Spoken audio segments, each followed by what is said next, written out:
ეხლა გამოქვეყნდა ოფიციალური მონაცემები ეროვნულ ბანკში არსებულ სავალუტო რეზერვებთან დაკავშირებით, ეს არის საგანგაშო მონაცემები, პირდაპირ გეტყვით. 202 მილიონით შემცირდა თებერვალში.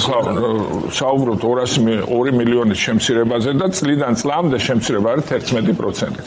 მაგრამ ეს არ არის მხოლოდ ეს ციფრები არ არის საგანგაშო თავისთავად. თავისთავად საგანგაშო არის სხვა რამ. ჩვენ იანვარში იმპორტი ქონდა 1.6 მილიონის. მინიმალური რეზერვი, ადეკვატური რეზერვი უნდა ქონდეს 4.8 მილიონი. მინიმალური. ჩვენ ახლა გვაქვს ამ მონაცემით 4.2 აქედან 0.5 მილიარდი არის SDR-ის პროგრამა, რომელიც სავალუტო ფონდის თანხმობის გარეშე ვერ გამოიყენებ.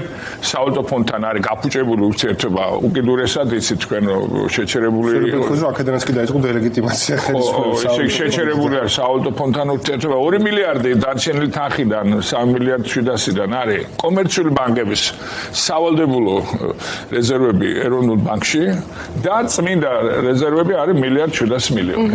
ეხლა ამაზე კომენტარიც ძნელია რომ გააკეთო თუ რაოდენ დაბალ დონეზე და საგანგაშო დონეზე არის დღეს სავალუტო რეზერვები ქვეყანაში. ეს არის გამოწვეული დღევანდელი ანტიეროვნული ხელისუფლების საქმიანობით და რატომ? ქვეყანა არის იზოლირებული დღეს. შეწყვეტილია ყველანაირი პროექტები. წამყვან სოფლიოს წამყვან ქვეყნებთან, ხო? საუბარია გერმანია, შეერთებული შტატები, დიდი ბრიტანეთი, საფრანგეთი ყველასთან შეწყდა ყოველგვარი საერთო პროექტი, იცით თქვენ რომ ამ ქვეყნებმა გამოაცხადეს რომ არც ერთ პროექტს არ დააფინანსებენ. ეს ევროკავშირმა შეწყვიტა თავრობასთან ყველანაირი პროგრამა ეკონომიკური, ხო? თორე დიდმა ბრიტანეთს ვახსენე, დიდი ბრიტანეთი. ანუ ეს არის პირდაპირ შედეგი იმის, რომ ქვეყანა არის სრულად იზოლირებული. ეხლა ჩვენ დავკარგეთ ასობით მილიონი თუ მილიარდი არა, ასობით მილიონი პირდაპირ ამ პროექტების სახით, რომელიც შეწყვიტა ევროკავშირმა, შეწყვიტა დიდმა ბრიტანეთმა, შეწყვიტა გერმანიამ,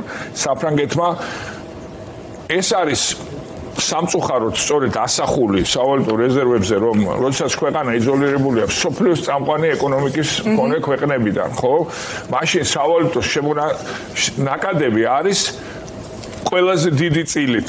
ეს არიან ქართველები, რომლებიც ახლა წელებზე ფეხსით გავენ და შრომობენ სხვადასხვა ქვეყანაში და გადმორიცხვები არის მასაზრდოებელი ჩვენი სავალუტო შემოსავლების, იმიტომ რომ სხვაობა ექსპორტსა და იმპორტს შორის გაიზარდა, ესეც ძალიან მნიშვნელოვანი ციფრია, ძალიან დიდია სხვაობა. ესეც გაზრდილია იმპორტის სასარგებლოდ. ანუ დოლარი გაცილებით მეტი გაედინება ქვეყნიდან, ვიდრე შემოედინება ექსპორტის შედეგად. ბატონო ბადრო, რაც არ უნდა ვიყიდოთ, ამისთვის